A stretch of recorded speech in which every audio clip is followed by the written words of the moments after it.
Fala galera do Me Salva, tudo bem com vocês? Vamos resolver junto essa questão de biologia da prova de Ciências da Natureza do Enem de 2011. Essa questão aborda o conteúdo de ecologia, a parte específica de interações ecológicas e é uma questão de nível fácil. Então, vamos ver o que o comando do item vai dizer da questão. A técnica de controle biológico realizado pela microvespa Trichogramma sp consiste na... Então, nós temos que entender o que é essa técnica de controle biológico. Olha só como é que nós vamos realizar essa técnica neste contexto que está escrito no texto base. Vamos ler o texto então. O controle biológico, técnica empregada no combate a espécies que causam danos e prejuízos aos seres humanos, é utilizado no combate à lagarta que se alimenta de folhas de algodoeiro. Algumas espécies de borboleta depositam seus ovos nessa cultura. A microvespa Trichogramma sp introduz seus ovos nos ovos de outros insetos, incluindo os das borboletas em questão. Os embriões da vespa se alimentam do conteúdo desses ovos e impedem que as larvas de borboleta se desenvolvam. Assim, é possível reduzir a densidade populacional das borboletas até níveis que não prejudiquem a cultura. Então, quando nós introduzimos, pessoal, a microvespa, né, ela vai colocar os seus ovos nos ovos das borboletas. Então esse é o controle biológico que nós estamos fazendo. E essa interação ecológica é que nós temos que compreender. Então a técnica consiste na introdução de um parasita no ambiente da espécie que se deseja combater. Ó, o que nós estamos presenciando aqui? A vespa, no caso, o embrião dela, né, vai causar um problema aqui para os ovos da lagarta, da borboleta. Qual é essa interação aqui que nós estamos vendo, então? É justamente o parasitismo. Então, por enquanto, essa alternativa está correta. Vamos dar uma olhada nas outras. Letra B. Introdução de um gene letal nas borboletas, a fim de diminuir o número de indivíduos. Não, isso aqui seria uma técnica de engenharia genética, né? Introdução de um gene. A gente não está mexendo aqui no material genético da borboleta. Então, letra B está incorreta. Letra C. Competição entre a borboleta e a microvespa para a obtenção de recursos. Não, nós não estamos fazendo competição. A vespa e a lagarta não estão competindo pelo recurso. O que está acontecendo aqui é que a vespa está parasitando, está prejudicando a lagarta. Não tem competição de recurso. Então, letra C também está fora. Letra D. Modificação do ambiente para selecionar indivíduos melhor adaptados. Nós não estamos mudando o ambiente. Nós estamos introduzindo uma espécie parasita, né, que vai, então, prejudicar a lagarta. Aqui ele estava abordando, né, essa ideia de seleção natural, ou seja, né, de mecanismos evolutivos presentes nesse ecossistema. Não é o caso aqui. Nós não estamos selecionando indivíduos mais adaptados. Letra E. Aplicação de inseticidas a fim de diminuir o número de indivíduos que se deseja combater. Em nenhum momento nós falamos em aplicação de inseticidas. Isso justamente é o que nós queremos evitar com a técnica de controle biológico. A necessidade de colocar um composto químico de forma desnecessária. Vamos utilizar, é claro, a ecologia daquele próprio ambiente para fazermos esse controle de insetos, de pragas. Então, não temos interesse em aplicação de inseticidas. Letra E também está fora. Ficamos, é claro, então, com a letra A. Introdução de um parasita no ambiente da espécie que se deseja combater. Certo? Eu vou ficando por aqui. Nos vemos na próxima questão. Um abraço. Tchau, tchau. Fala galera do Me Salva, tudo bem com vocês? Vem comigo para a gente resolver então mais uma questão de biologia da prova do Enem Digital de 2020. Essa é uma questão do conteúdo de ecologia e vai falar sobre ecologia de ecossistemas e um desequilíbrio, um distúrbio ambiental. Olha só, essa questão é uma questão fácil, uma questão tranquila que aborda esse conteúdo. Vamos dar uma olhada então no que o comando do item vai nos dizer.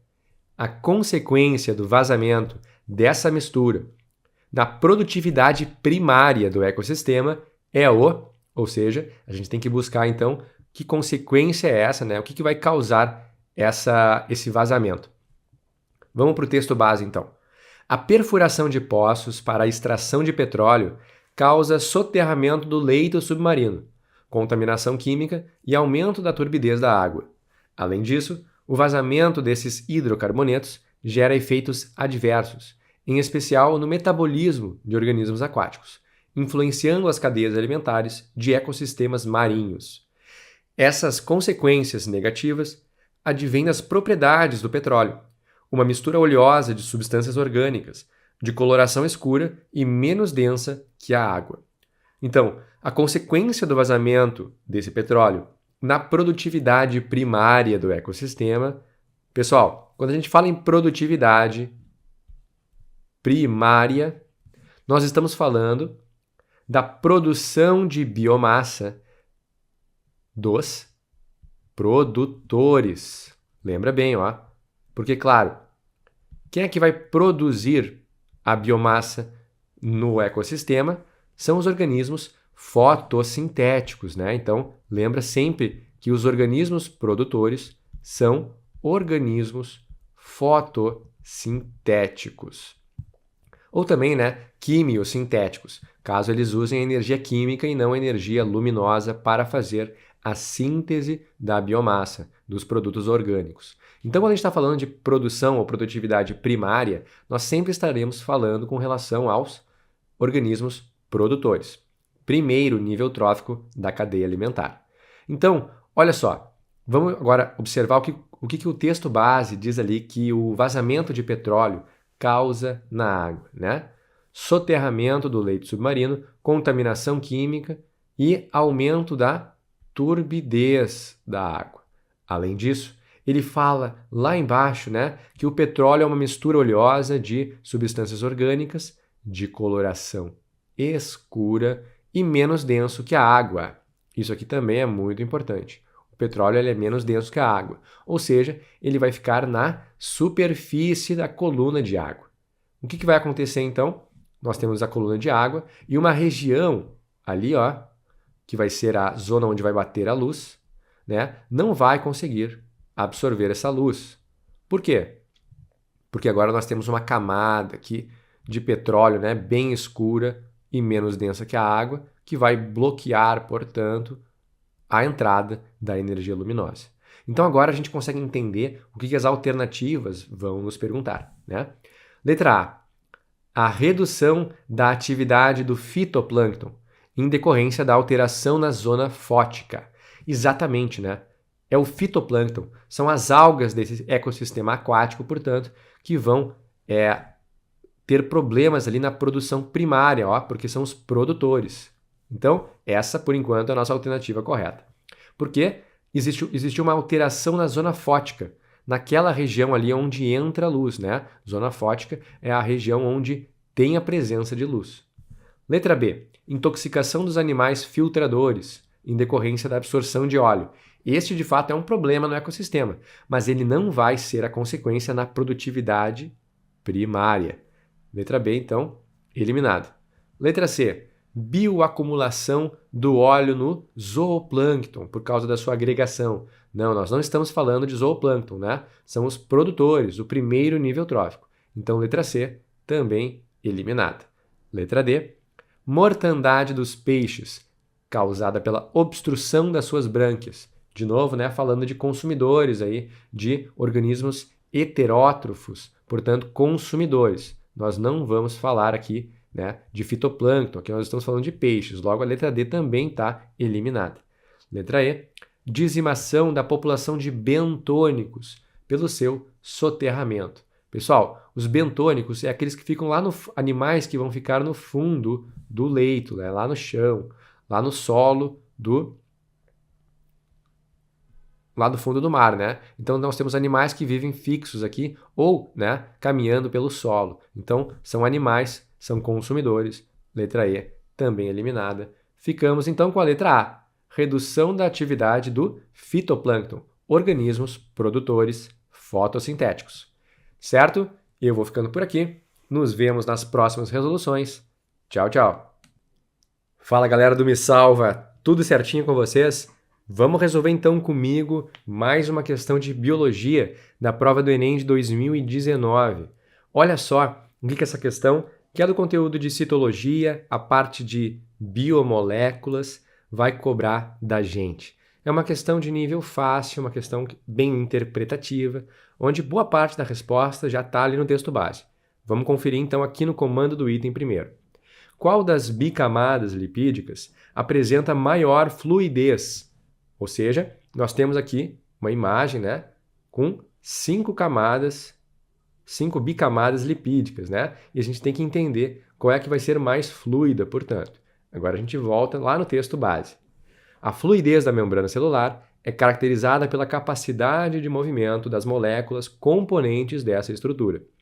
Os seres mantêm essa propriedade de duas formas: controlando a temperatura ou alterando a composição lipídica da membrana.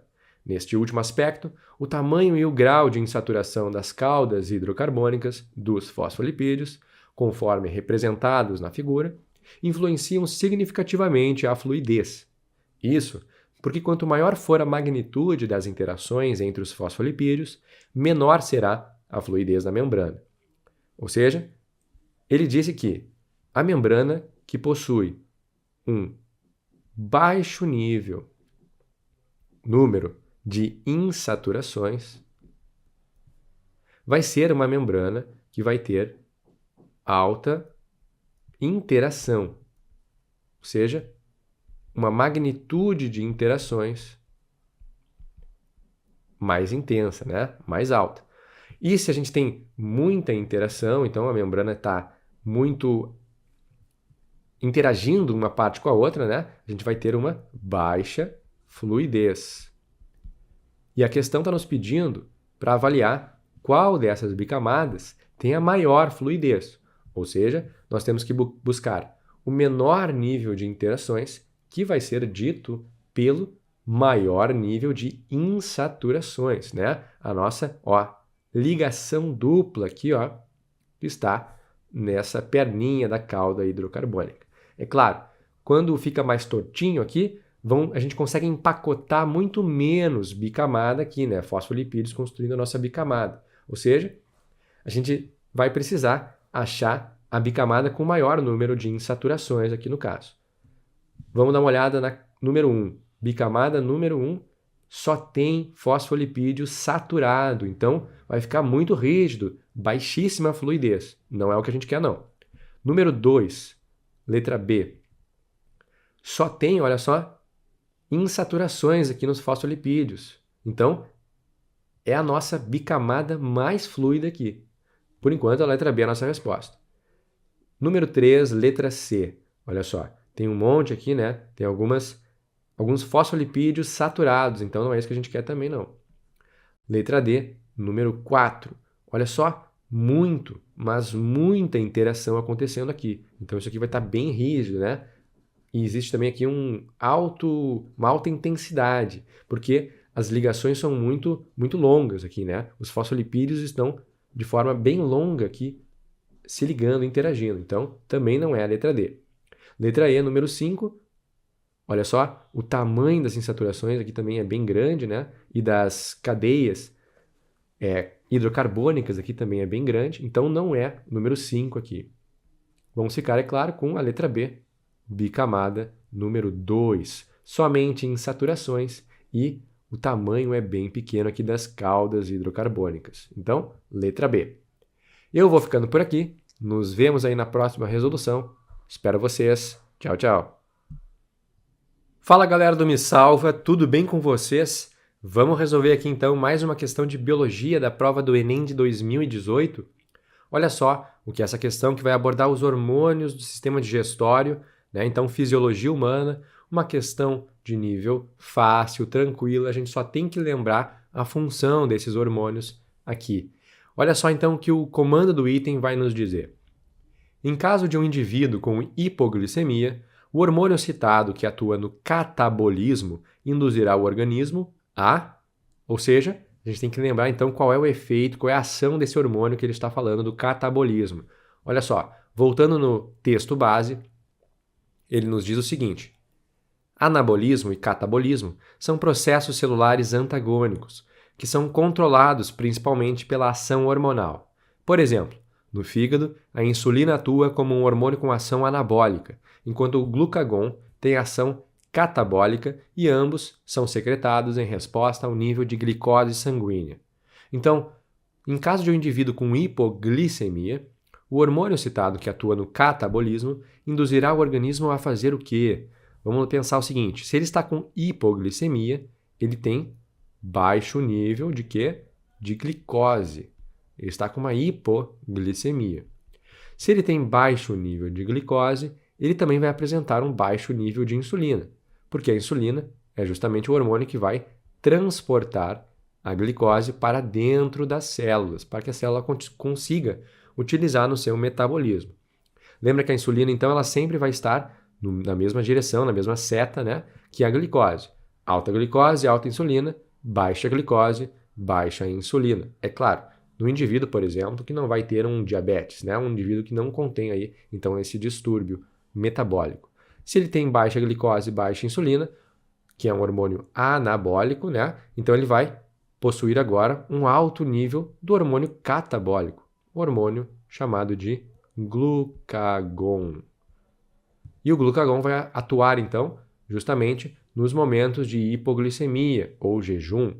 Ou seja, ele vai degradar aquilo que a nossa reserva energética, né, que é justamente o glicogênio. Então, ele degrada o glicogênio, cataboliza o glicogênio, liberando, então, glicose para a gente utilizar quando nós não temos uma alta disponibilidade da alimentação. Ou seja, vamos dar uma olhada, então, aqui nas alternativas. Letra A, realizar a fermentação lática. Não.